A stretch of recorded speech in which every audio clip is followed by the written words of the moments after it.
guys, it's me, Liv. Welcome to my newest video for the Not2Shabby shop. So this month I'm going to be featuring some of the newest stamps that have come out. It was actually the one from the May release that I'm going to be using, and I'm going to combine it with the two newest distress inks from Tim Holtz. That would be the Salvage Patina and the Kitsch Flamingo. So I'm going to go ahead and take the Salvage Patina and just put it on different parts of the paper because I do not want a fluid pattern, and because this is not going to be really a focal point, I'm not going to be worrying so much about my blending in terms of being perfect. Now, if you're trying to do more perfect blending, you could do it multiple times and do a little bit more organized. But what you're going to see here is that I'm going to use it as a base, pretty much. So once I have all those colors down, I'm then going to move on and take out the background stamp. This background stamp is from My Favorite Things. I'll be using my Misty to go ahead and stamp it, and all I'm doing is going to be putting on some water to this.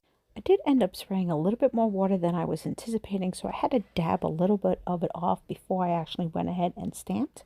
And actually, after doing this project, I realized I probably could have dabbed off even a little bit more because it did blur a little bit. Because as I pushed down, I realized that it really got stuck to, and there was some like fluid moving, some extra water there that I wasn't initially anticipating. But you know what? That happens, especially when you're working on something like an abstract background like this. So it's not the end of the world. But anyway, I'm going to use my heat tool, go ahead and dry it off. And hopefully you can see in the video, it makes a very subtle little background here for the main project. So now I'm just going to go ahead and move on to the centerpiece. Now I am going to be doing some masking here. So I'm going to start with the cup, and that's going to be the first image that I stamp because that is going to be the most forward. Once I have that stamped down, I'm then going to make a really quick mask and using some different scrap paper I have here, cut that out and mount it on top of the primary image that you see of the coffee cup. So everything that's built around it won't end up merging onto. Then next I'm going to move on to adding the coffee bag, the spoon, and the donut that I all wanted.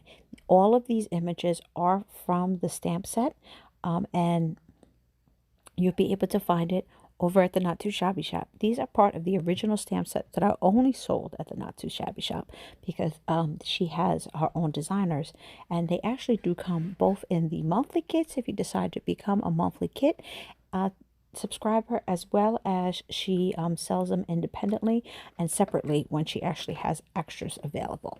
So be sure to go check it out over there.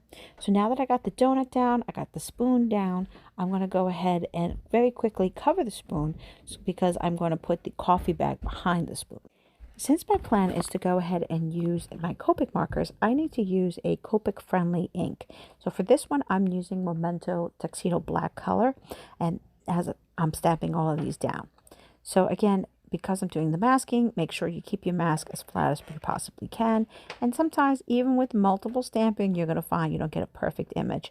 But fortunately, that's why I got out my little fine point black ink so that I can make it all merge together and not drive myself too crazy when it came to it. So as you see, I'm going to go ahead and put that little E in there and then move on to my Copic marker coloring. Now I'm just going to color these images super quick, and I'm going to be using colors that match the initial two colors to be in the same color scheme as the background that I initially used with my distress inks. So for my blues, I'm using B04, B02, and B01, and then a little bit of B00 to kind of bring it all together. My pinks are RV06, RV04, an RV02 that I'm going to be using in this project. And then the browns that I've decided to use are E79, E77, I also have some 74, and some 71 that I'm going to be using in this. So that pretty much pulls the colors that I'm going to be utilizing in this project. Once I have all that colored up, then I can move on to assembling it. I didn't want to actually stamp directly onto the project. I wanted the white to stand out a little bit because I felt like with all the colors in the background, it could be a little overwhelming. So by using the oval die, that will accomplish what I was planning to do. So now that I have that cut out off to the side, I'm going to be using my Distress inks here because, you know, guys, I love to make some mixed media style projects. So I went ahead and splattered it.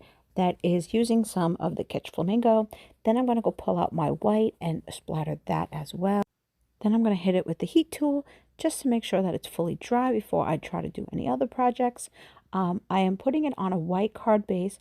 I did decide to use some foam tape to pop it up onto the background so it can really stand out. And I actually ended up trimming it a tad bit so that it was a little bit shorter than the 4 1/4 and 5 1/2. So I did it by 4 by 5 1/4. Then I'm going to go ahead and take that over that I had put on the side and go ahead and center it onto the project. I'm using the sentiment that also came in the stamp set, and I'm taking pieces that came from the leftover from taking out the oval piece because I try not to waste any of my paper. Just going to go ahead and stamp that on the bottom. Then cut out my sentiment, and then we are ready to finish this card. So I hope you guys enjoyed this video and can figure out cool ways to use some big background stamps, use your Distress oxides, and something as simple as water and splatters to make it all come together. So I will see you guys soon. Thank you so much for watching and have a good day. Bye.